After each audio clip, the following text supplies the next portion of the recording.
नमस्कार दोस्तों, बहुत बहुत स्वागत है आप सभी का आपके अपने यूट्यूब चैनल आरजीएस में।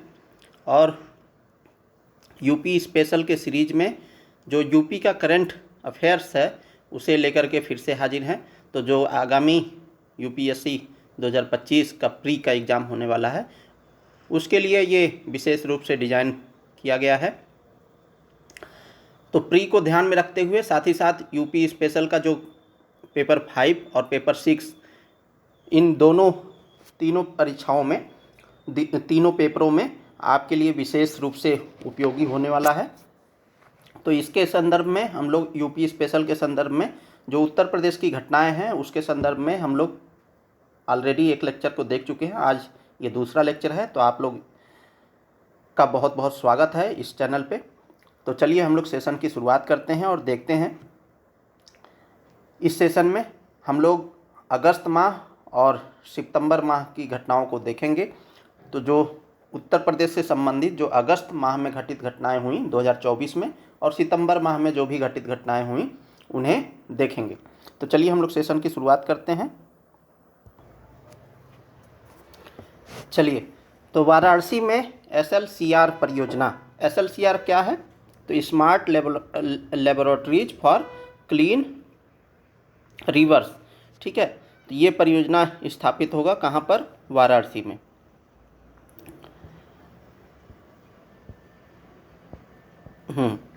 तो भारत सरकार और डेनमार्क सरकारों के बीच हरित रणनीतिक साझेदारी ने प्रमुख सहयोग को सुगम बनाया है, जिसके परिणाम स्वरूप वाराणसी में स्वच्छ नदियों पर स्मार्ट प्रयोगशाला की स्थापना हुई है। अब भारत सरकार की जल संसाधन, नदी विकास एवं गंगा संरक्षण विभाग, भारतीय प्रौद्योगिकी संस्थान बनारस हिंदू विश्वविद्यालय यानी IIT BHU और डेनमार्क सरकार के बीच छोटी नदियों के पुनरुद्धार एवं प्रबंधन में उत्कृष्टता लाने के लिए एक अनूठी त्रिपक्षीय पहल है। तो इसमें 3 प्रमुख संस्थान शामिल हैं। तो एक तो है जल संसाधन, नदी विकास और गंगा संरक्षण विभाग जो भारत सरकार के अंतर्गत कार्य करता है। दूसरा है IIT BHU, तीसरा है डेनमार्क संस्थान। तो ये तीनों मिलकर के जो छोटी नदियां हैं उनके लिए उनका पुनरुद्धार करना और प्रबंधन करना इस परियोजना का मुख्य लक्ष्य है। तो SLCR का उद्देश्य सतत उपायों का उपयोग करके वरुणा नदी को बहाल करना है। वरुणा नदी के नाम पर ही वाराणसी का नाम जो है वाराणसी पड़ा है, ठीक है।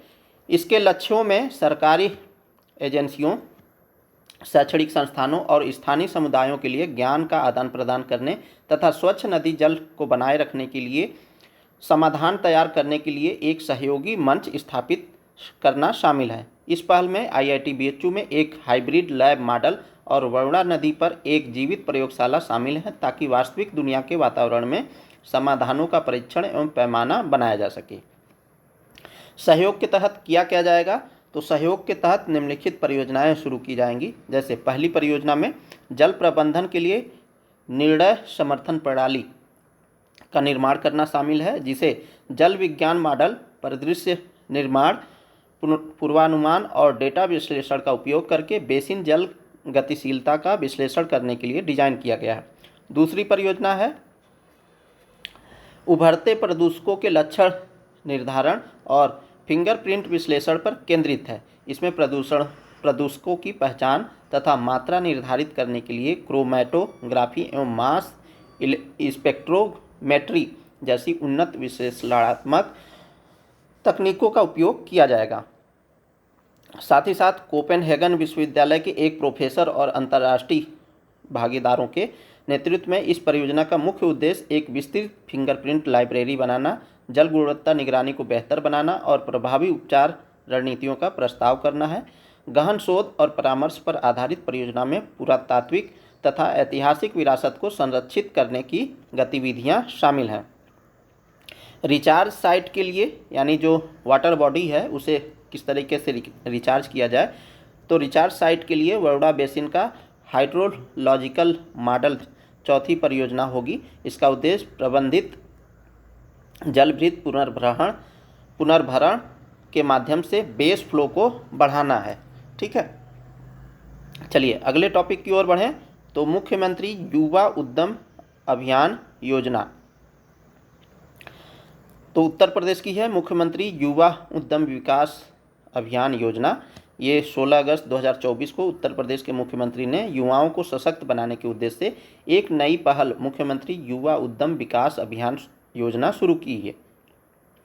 इस योजना के तहत उद्यमिता में रुचि रखने वाले युवाओं को वित्तीय सहायता प्रदान की जाएगी, जिसका लक्ष्य राज्य भर में 10 लाख सूक्ष्म लघु और मध्यम उद्यम यानी MSME इकाइयाँ स्थापित करना है।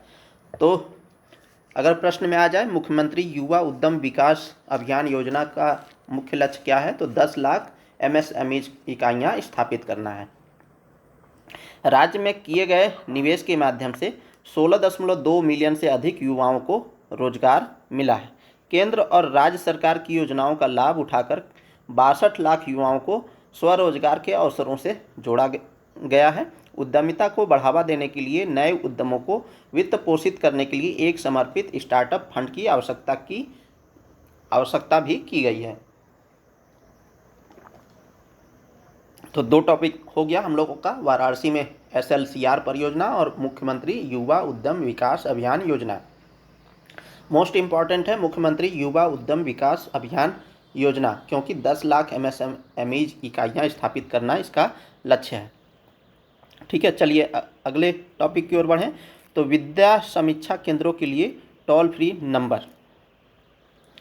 तो उत्तर प्रदेश सरकार द्वारा शिक्षा की गुणवत्ता में सुधार के प्रयासों के तहत विद्या समीक्षा केंद्रों के लिए एक टोल फ्री नंबर प्रणाली लागू करने की तैयारी में। यह टोल फ्री लाइन फीडबैक एकत्र करने, चिंताओं का समाधान करने तथा अभिभावकों, छात्रों और शिक्षकों से स्कूल शिक्षा संबंधी पूछताछ का समाधान करने के लिए एक मंच के रूप में कार्य करेगी। यह विभिन्न शैक्षिक चिंताओं के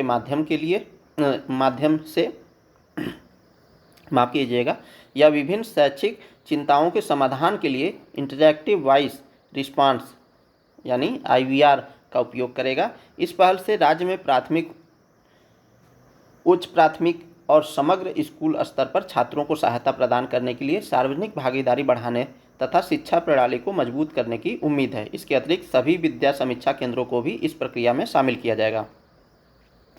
विद्या समीक्षा केंद्र क्या है, तो इसका उद्देश्य अधिगम के परिणामों के बड़ी उपलब्धि के लिए डेटा और प्रौद्योगिकी का लाभ उठाना है।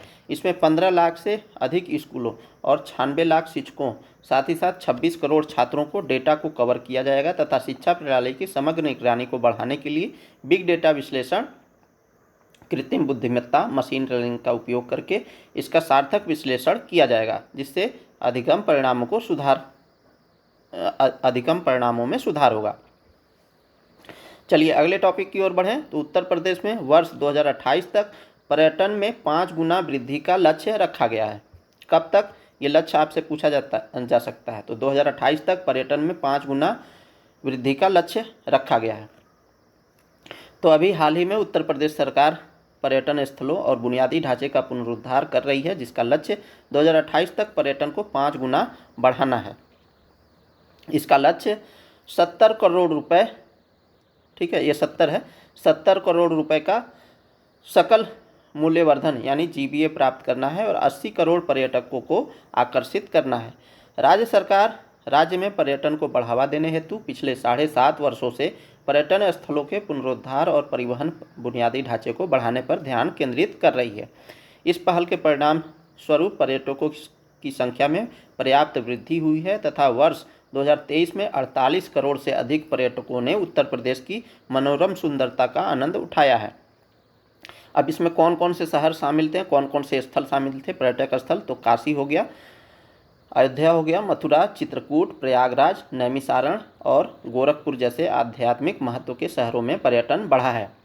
तो आप देख सकते हैं किस तरीके से पहले जो है आगरा उत्तर प्रदेश में प्रमुख पर्यटन का केंद्र हुआ करता था, लेकिन अब आगरा जो है इस पर्यटन केंद्र में पीछे होता जा रहा है, क्योंकि एक अरसा हो गया जो आगरा का ताजमहल है उसे बने हुए, और वहाँ लोग जो है अब जाना कम कर दिए हैं। उसकी बजाय जो है काशी, अयोध्या, मथुरा, चित्रकूट, प्रयागराज नैमिषारण्य और गोरखपुर में जाना लोग पसंद कर रहे हैं।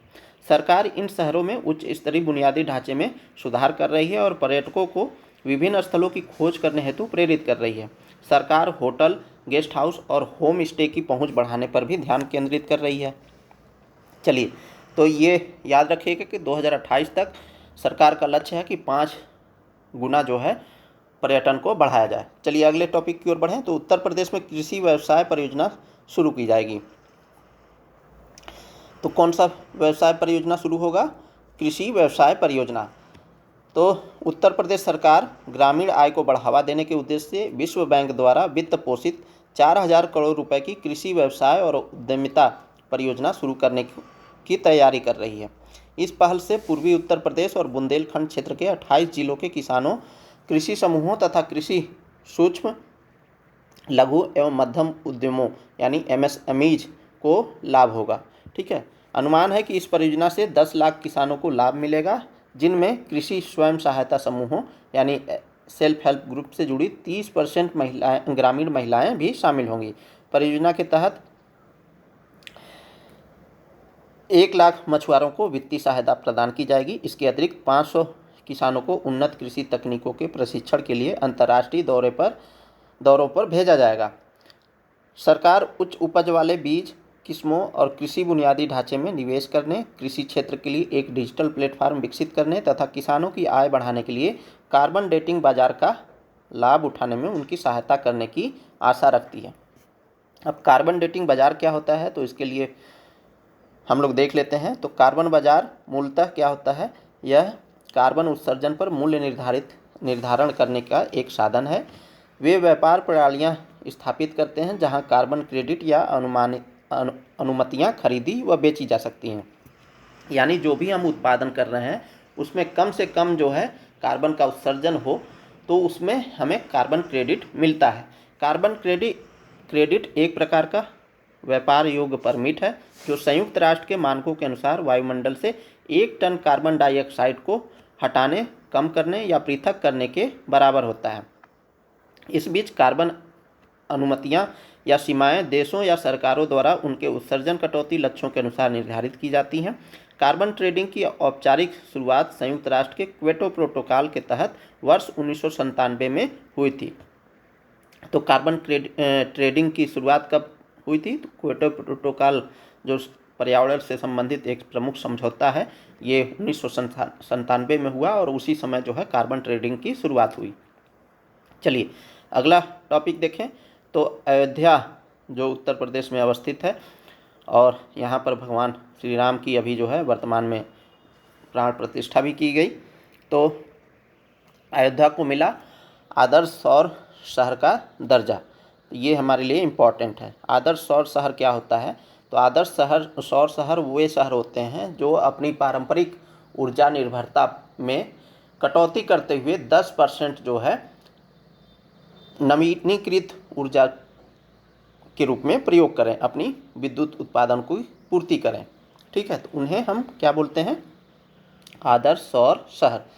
तो अभी क्या हुआ है कि अयोध्या ने सौर ऊर्जा संयंत्र के माध्यम से 40 मेगावाट विद्युत उत्पादन क्षमता हासिल की है, जिसके कारण अयोध्या को उत्तर प्रदेश सौर ऊर्जा नीति 2022 के अंतर्गत, तो उत्तर प्रदेश का जो सौर ऊर्जा नीति 2022 है उसके अंतर्गत आदर्श सौर नगर का प्रतिष्ठित पदनाम प्राप्त हुआ।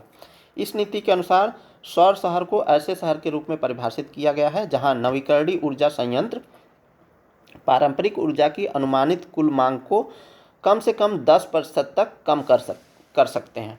यानी मान लीजिए कि हमारा जो पारंपरिक ऊर्जा मांग था वो 100 मेगावाट था।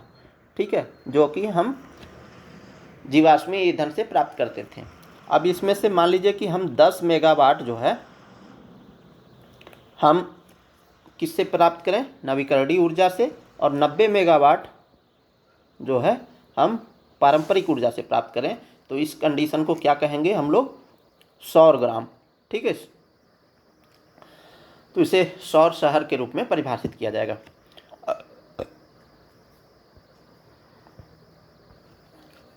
चलिए आगे बढ़ते हैं, हम लोग देखते हैं। तो अयोध्या ने आवश्यक क्षमता से दुगनी क्षमता हासिल कर इस मानक को पार कर लिया है। यह संयंत्र राष्ट्रीय ताप विद्युत निगम यानी एनटीपीसी ग्रीन एनर्जी लिमिटेड द्वारा माझा रामपुर, हलवारा और माझा सराय रानी गांवों में सरयू नदी के पास स्थापित किया गया था। राज्य सरकार ने सौर ऊर्जा संयंत्र परियोजना स्थापित करने के लिए एनटीपीसी ग्रीन एनर्जी लिमिटेड को 165.10 एकड़ भूमि ₹1 प्रति एकड़ प्रतिवर्ष की दर से 30 वर्षों के लिए पट्टे पर दिया है, यानी 30 वर्षों के लिए लीज पर दिया है और उसी पर यह संयंत्र स्थापित किया गया था। कहाँ पर? माझा रामपुर, हलवारा और माझा सराय राशि गांव में, ठीक है, जिसके थ्रू 40 मेगावाट उसने क्या किया है, सौर ऊर्जा उत्पादित किया है। यह संयंत्र Uttar Pradesh power corporation limited यानी यूपीपीसीएल द्वारा 25 वर्षों के लिए लागत प्लस निर्धारित टैरिफ पर खरीदा जाएगा, जिससे अयोध्या को एक आदर्श सौर शहर घोषित किया जा सकेगा। चलिए अगले टॉपिक की ओर बढ़ें तो उत्तर प्रदेश में होगी लॉजिस्टिक क्लस्टर की स्थापना। तो लॉजिस्टिक क्या होता है? सामान की आवाजाही, ठीक है। उसके लिए एक क्लस्टर की स्थापना की जाएगी। तो 30 जिलों में एक्सप्रेसवे के किनारे 33 इंटीग्रेटेड मैन्युफैक्चरिंग और लॉजिस्टिक क्लस्टर की स्थापना की प्रक्रिया शुरू की गई है। तो कितने जिलों में? 30 जिलों में। कितने लॉजिस्टिक क्लस्टर स्थापित होंगे? तो 33, ये याद रखिएगा। 5 प्रमुख एक्सप्रेसवे हैं जिनके किनारे यह उत्तर प्रदेश की लॉजिस्टिक क्लस्टर्स स्थापित होंगे, जैसे Ganga expressway, Bundelkhand expressway, Agra Lucknow expressway, Gorakhpur link expressway और पूर्वांचल एक्सप्रेसवे। इन 5 एक्सप्रेसवे के किनारे ये सब लॉजिस्टिक क्लस्टर्स स्थापित होंगे। आगरा लखनऊ एक्सप्रेसवे के किनारे आगरा और अलीगढ़ में डिफेंस कॉरिडोर के निर्माण के लिए अतिरिक्त भूमि आवंटित की जाएगी। फिरोजाबाद, इटावा और कन्नौज में इंडस्ट्रियल कॉरिडोर को IMLC के रूप में विकसित किया जाएगा। सभी अनुसूचित परियोजनाओं के लिए पर्यावरण और वन मंजूरी आवश्यक है। उत्तर प्रदेश एक्सप्रेसवेज औद्योगिक विकास प्राधिकरण यानी यूपीडा ने एक परामर्श अभिकरण का चयन करने के लिए प्रस्ताव के लिए अनुरोध प्रक्रिया शुरू कर दी है। चलिए अगले टॉपिक की ओर बढ़ें तो उत्तर प्रदेश विधानसभा ने पारित किया लव जिहाद विधेयक। तो 30 जुलाई 2024 को उत्तर प्रदेश विधानसभा ने जबरन धर्म परिवर्तन विरोधी विधेयक पारित किया है, जिसे उत्तर प्रदेश विधि विरुद्ध धर्म संपरिवर्तन प्रतिषेध संशोधन विधेयक 2024 नाम दिया गया है। इस विधेयक के तहत विशिष्ट परिस्थितियों में दोषी सिद्ध किए गए अपराधियों के लिए अधिकतम आजीवन कारावास की सज़ा का प्रावधान किया गया है। इस विधेयक में धोखाधड़ी या जबरन धर्म परिवर्तन के संबंध में कड़े प्रावधान निहित हैं। यदि यह पाया जाता है कि धर्म परिवर्तन विवाह का वचन या साजिश के तहत कराया गया है तो इसके लिए 20 वर्ष का कारावास या आजीवन कारावास की सज़ा का प्रावधान किया गया है। विधेयक के तहत इसे सबसे बड़ी गंभीर अपराध की श्रेणी में रखा गया है। तो जो भारतीय संविधान है उसका अनुच्छेद 25 क्या कहता है? तो निर्बाध रूप से धर्म का आचरण करने के लिए स्वतंत्रता देता है, लेकिन जो हमारा जो धर्म की स्वतंत्रता है वो क्या है, उस पर युक्तियुक्त निर्बंधन भी लगाया जा सकता है। तो 25 के तहत क्या है? धर्म की स्वतंत्रता का अधिकार प्राप्त है, जिसके तहत हर व्यक्ति को अपनी इच्छा के अनुसार यानी अंतरात्मा के अनुसार किसी भी धर्म को मानने, आचरण करने और प्रचार करने की स्वतंत्रता देता है। लेकिन जब आप किसी का जबरन धर्मांतरण कराते हैं तो ये गलत है, ठीक है। और ये धर्मों को बचाने के लिए नहीं किया जा रहा है, बल्कि जो भारत की जो सामाजिक संस्कृति है, जहाँ पर विभिन्न प्रकार की बोलियाँ पाई जाती हैं, विभिन्न प्रकार के लोग पाए जाते हैं, विभिन्न प्रकार की धर्म पाई जाती हैं, कुल मिला जुला करके एक कंपोजिट कल्चर बनता है भारत का, जो अपने आप में एक विशिष्ट पहचान रखता है। तो जैसा कि आप लोग जानते हैं कि भारतीय संस्कृति जो है कई सालों से चली आ रही है, सनातन से चली आ रही है, तो ये भारतीय समाज की पहचान है। और जब हम इसमें जबरन कोई क्रियाकलाप करेंगे और उसके तहत जो है सामाजिक संरचना को बिगाड़ने का प्रयास करेंगे तो ये जो है कहीं ना कहीं अपनी पहचान खो देगी और ये भारतीय संस्कृति के लिए अच्छी बात नहीं होगी। तो ऐसे में ये ज़रूरी हो जाता है, इस विधेयक की महत्वता यही है। इस विधेयक के अनुसार न केवल पीड़ित और उनके माता पिता अथवा भाई बहन अपितु किसी भी व्यक्ति को धर्म परिवर्तन से संबंधित मामलों में प्रथम इत्तिला रिपोर्ट यानी FIR दर्ज करने की अनुमति है। ठीक है। इन मामलों की सुनवाई सत्र न्यायालय से अवर किसी न्यायालय में नहीं होगी। विधेयक में इस अपराध को अजमानती भी बनाया गया है, यानी जमानत का प्रावधान नहीं है। जो कोई भी व्यक्ति अपनी इच्छा से विवाह के उद्देश्यों से धर्म परिवर्तन करना चाहता है उसे 2 माह पहले संबंधित जिला मजिस्ट्रेट के समक्ष आवेदन प्रस्तुत करना होगा। ठीक है। चलिए, राज्य स्तरीय धर्मांतरण विरोधी कानून कौन कौन से हैं? तो उड़ीसा सरकार ने 1967 में ये कानून लाया था इसी प्रकार का, और मध्य प्रदेश सरकार ने भी 1968 में लाया था। इसके अलावा जो है अरुणाचल प्रदेश, गुजरात, छत्तीसगढ़, राजस्थान, हिमाचल प्रदेश, तमिलनाडु, झारखंड, उत्तराखंड, उत्तर प्रदेश व हरियाणा ये सब ला चुके हैं। ठीक है। चलिए अगले टॉपिक की ओर बढ़ें। तो उत्तर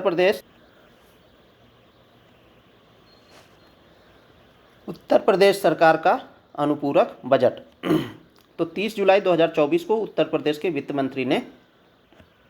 मंत्री कौन है? राजेश खन्ना जी। ठीक है। विधानसभा में वित्तीय बजट वर्ष 2024-25 के लिए 12,209.93 करोड़ का अनुपूरक बजट पेश किया है। ठीक है। अनुपूरक बजट का आकार वित्तीय वर्ष 2024 के लिए पेश किए गए 5 फरवरी को क्या था? ये वित्तीय वर्ष के लिए बजट पेश किया गया था उत्तर प्रदेश सरकार के द्वारा। ठीक है। तो पेश किए गए राज्य के वार्षिक बजट यानी 7.36 लाख करोड़ का लगभग 1.66% है। तो देखिए, जो संसद है यानी भारत की जो संसद है वो आर्टिकल 112 के तहत जो है अपने वार्षिक वित्तीय विवरण को प्रस्तुत करती है संसद में। वहीं राज्य जो है आर्टिकल 202 के तहत जो है अपना वार्षिक वित्तीय विवरण जो है विधानसभा में प्रस्तुत करते हैं। अनुपूरक बजट की बात करें तो केंद्र सरकार जो है आर्टिकल 115 के तहत जो है अनुपूरक बजट पेश करती है। साथ ही साथ जब राज्यों की बात करें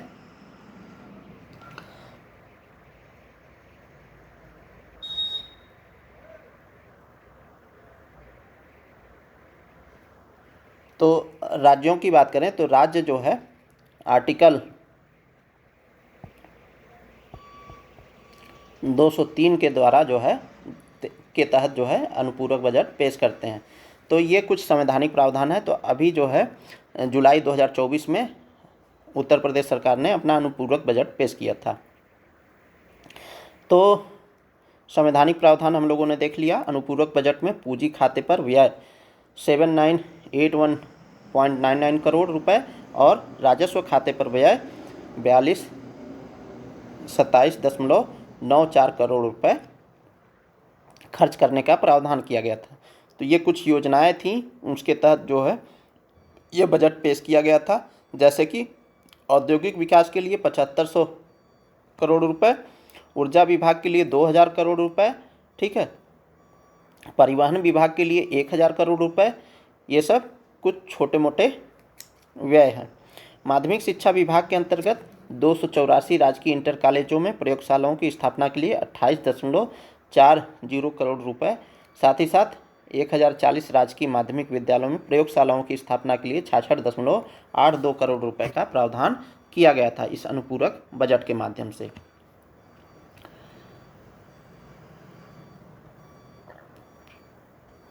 साथ ही साथ संस्कृति विभाग की विभिन्न योजनाओं हेतु 74.90 करोड़ रुपए, अटल आवासीय विद्यालयों की स्थापना हेतु 53.15 करोड़ रुपए, ये सब डाटा है। अनुपूरक बजट के बारे में देख लेते हैं। तो अनुपूरक बजट एक ऐसी वित्तीय दस्तावेज है जिसे सरकार किसी वित्तीय वर्ष के दौरान पेश करती है जब उसे अपने पहले से स्वीकृत बजट में अतिरिक्त खर्च की आवश्यकता होती है।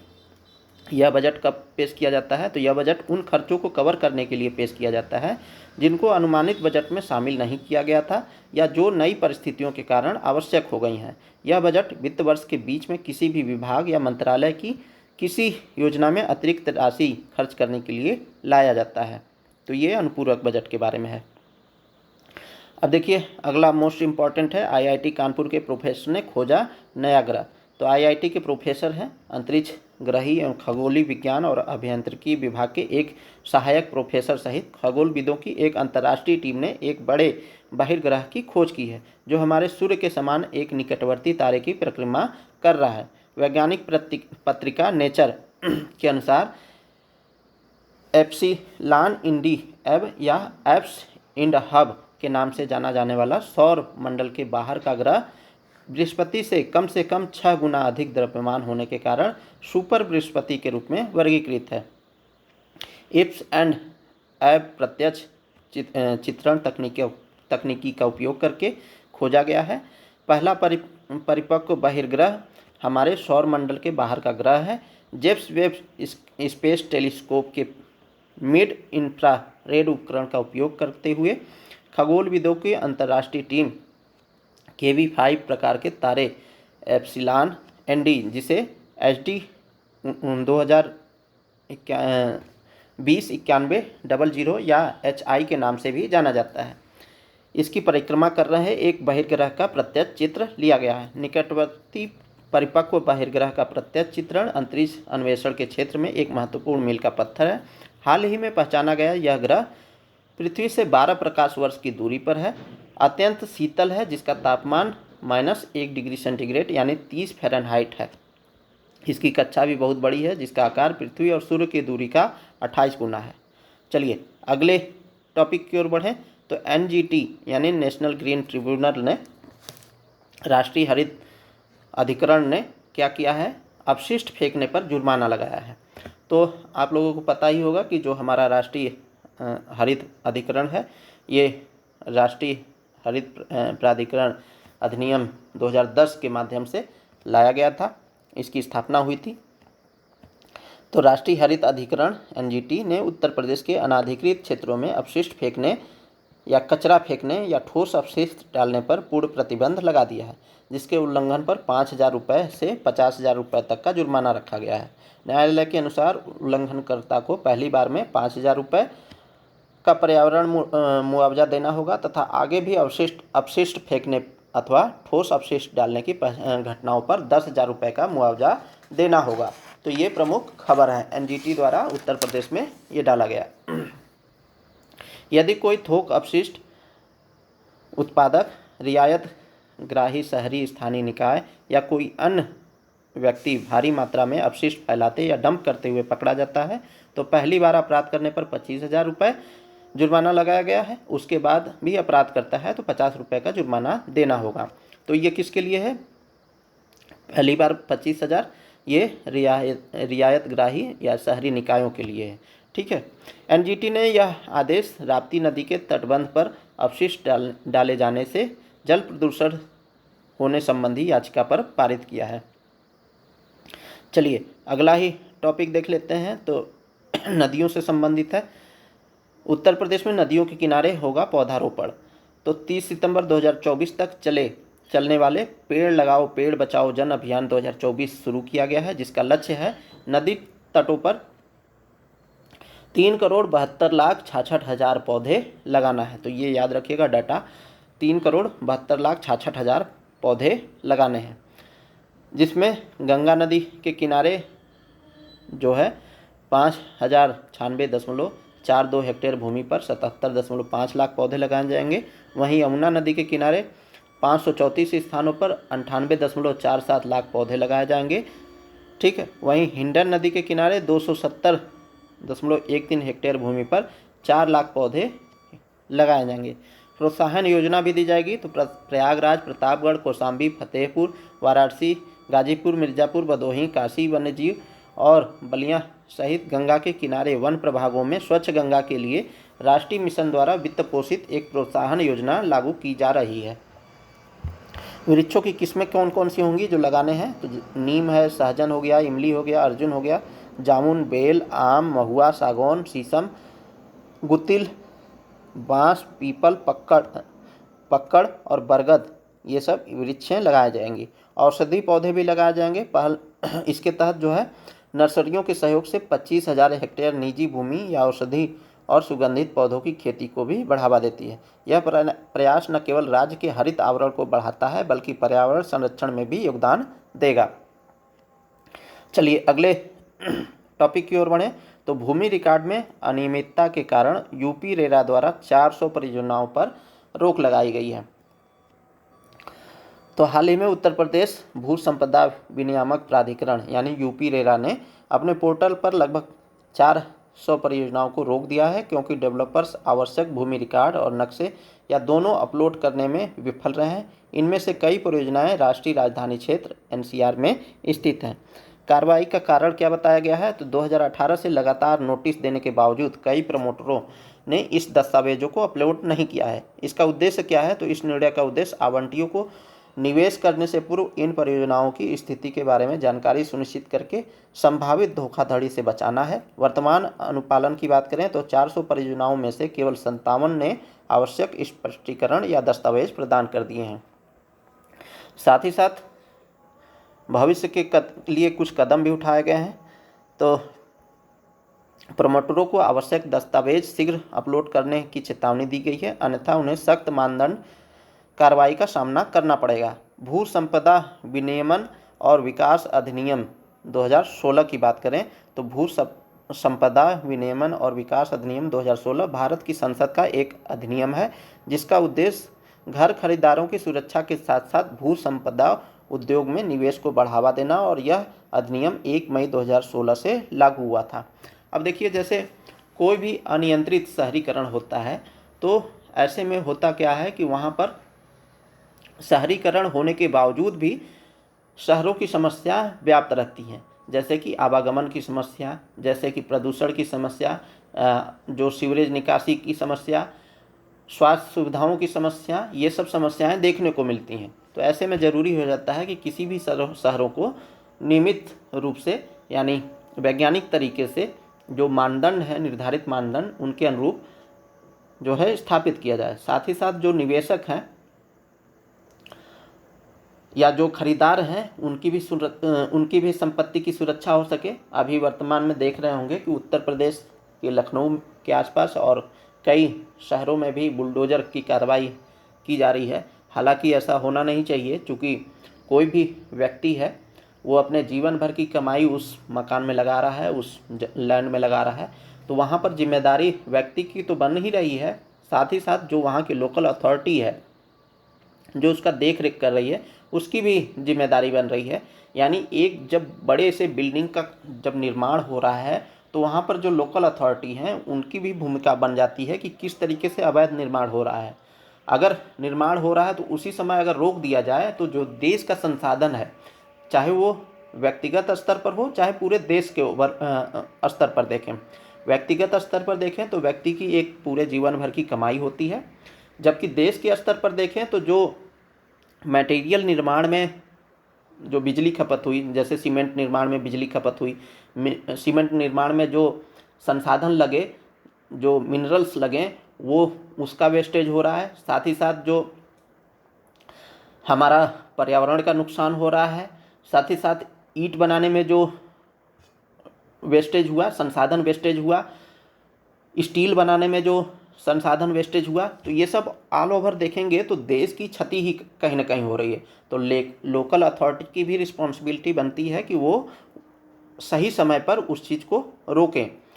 लेकिन किस तरीके से भ्रष्टाचार होता है ये आप लोग बखूबी जानते होंगे।